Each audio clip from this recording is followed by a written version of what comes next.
জলেশ্বৰ চৰকাৰী বজাৰৰ কাষতে অবৈধ ব্যক্তিগত বজাৰ চলাৰ অভিযোগ। জিলা আয়ুক্তক লিখিত অভিযোগ দাখিল। গোৱালপাৰা জিলাৰ জলেশ্বৰ চৰকাৰী বজাৰৰ সংলগ্ন এলেকাত দীৰ্ঘদিন ধৰি অবৈধভাৱে চলি থকা ব্যক্তিগত বজাৰ বন্ধৰ দাবীত জিলা আয়ুক্তক লিখিত অভিযোগ দাখিল কৰা হৈছে।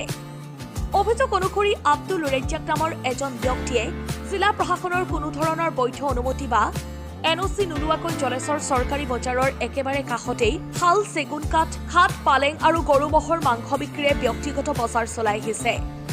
এই অবৈধ বজাৰৰ ফলত চৰকাৰী টেণ্ডাৰৰ অধীনত চলি থকা জলেশ্বৰ চৰকাৰী বজাৰৰ ব্যৱসায়ীসকলে আৰ্থিকভাৱে ব্যাপক ক্ষতিগ্ৰস্ত হৈছে বুলি অভিযোগত উল্লেখ কৰা হৈছে। নিয়ম মানি টেণ্ডাৰ লৈ চৰকাৰী বজাৰত ব্যৱসায় কৰা ব্যৱসায়ীসকলৰ মতে অবৈধ বজাৰৰ বাবে তেওঁলোকৰ ব্যৱসায়ত ব্যাপক লোকচানৰ সন্মুখীন হ'বলগীয়া হৈছে। ইফালে এই বিষয়ে গোৱালপাৰা জিলা বন বিভাগৰ ডিএফঅ'ৰ কাৰ্যালয়তো লিখিত অভিযোগ দাখিল কৰা হৈছিল যদিও এতিয়ালৈকে কোনো ধৰণৰ আইনগত ব্যৱস্থা গ্ৰহণ নকৰা হোৱা বুলি অভিযোগ উত্থাপন হৈছে।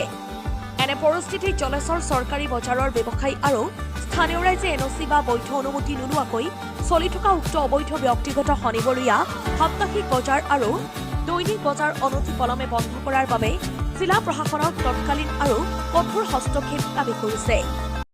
আব্দুল ৰেজ্জাক নামৰ ব্যক্তিজনে যে ব্যক্তিগত মাৰ্কেটটো যে লগাইছে, এই মাৰ্কেটটো লগাৰ পিছত আমাৰ টেণ্ডাৰৰ বজাৰৰ যে লেচি আছে এখেতৰ বিৰাট লোকচানৰ সন্মুখীন হৈছে। কিহৰ কাৰণে লোকচানৰ সন্মুখীন হ'ল যে ইয়াত বিক্ৰী বাৰ্তা নাইকিয়া হৈ গৈছে আৰু বহুকেইটা দোকান পাট তাত বহিছে, মাৰ্কেট বহাইছে, চব্জি বজাৰ বহাইছে, মাছৰ মাৰ্কেট বহাইছে।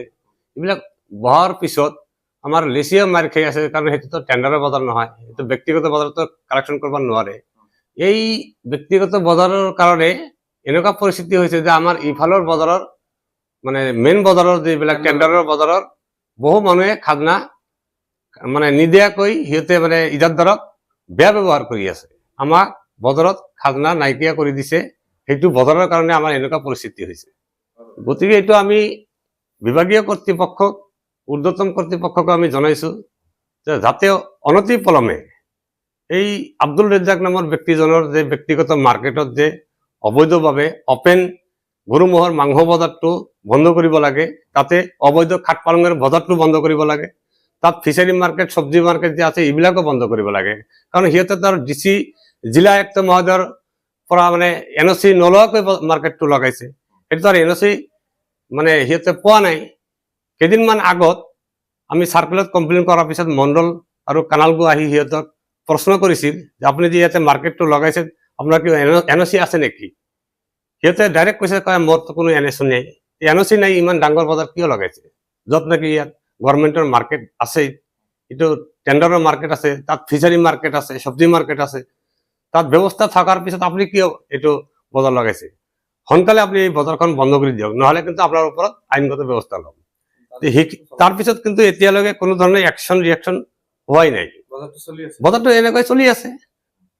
কেইদিনমান আগত আমাৰ এই জলেশ্বৰ মানে হিন্দু বসতিৰ এজন মানুহে আমাক আহি ক'লে যে ক'ত মাংস বজাৰ বন্ধ হৈছে? আমাৰ জলেশ্বৰ এলেকাততো মাংস বজাৰ বন্ধ হোৱা নাই।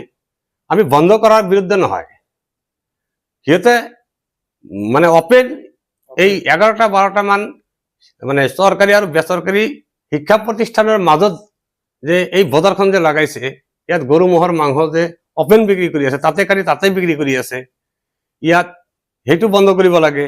আৰু এই অবৈধ যে খাট পালঙৰ মানে ব্যৱসায়টো, ইয়াত বিশাল মাৰ্কেট বহাইছে, ইয়াত PWD ৰোডৰ ওচৰত এইটো অপেন মানে মাৰ্কেটটো হৈছে, তাতে স্কুল কলেজত ছাত্ৰ ছাত্ৰী যোৱা অহা কৰাতে মানে যান জঁটৰ পুৰা অসুবিধা হৈ গৈছে।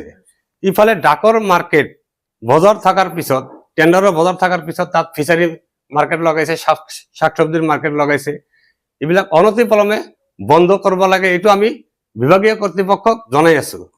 আমি ডিএফঅ মহোদয়কে জনাইছো, আমাৰ জিলা আয়ুক্ত মহোদয়কে আমি জনাইছো, আৰু লক্ষীপুৰ চাৰ্কেল মহোদয়কে জনাইছো। আজি 6 তাৰিখ, আজি পুৱাতে আমি লক্ষীপুৰ মানে থানাৰ ভাৰপ্ৰাপ্ত বিষয়া তাৰ ওচৰত আমি এটা লিখিত অভিযোগ কৰিছো যে অনতিপলমে এইবিলাক অবৈধ বজাৰ বন্ধ কৰিব লাগে, আৰু যিবিলাকে এই গৰু মাংস আৰু এই যে গৰু ম'হৰ মাংসৰ বজাৰ যে লগাইছে আৰু ফিচাৰী মাৰ্কেট যে লৈছে, এইবিলাক বেপাৰী সহকাৰে মাৰ্কেটৰ মালিক সহকাৰে ইয়াক গ্ৰেপ্তাৰ কৰিব লাগে।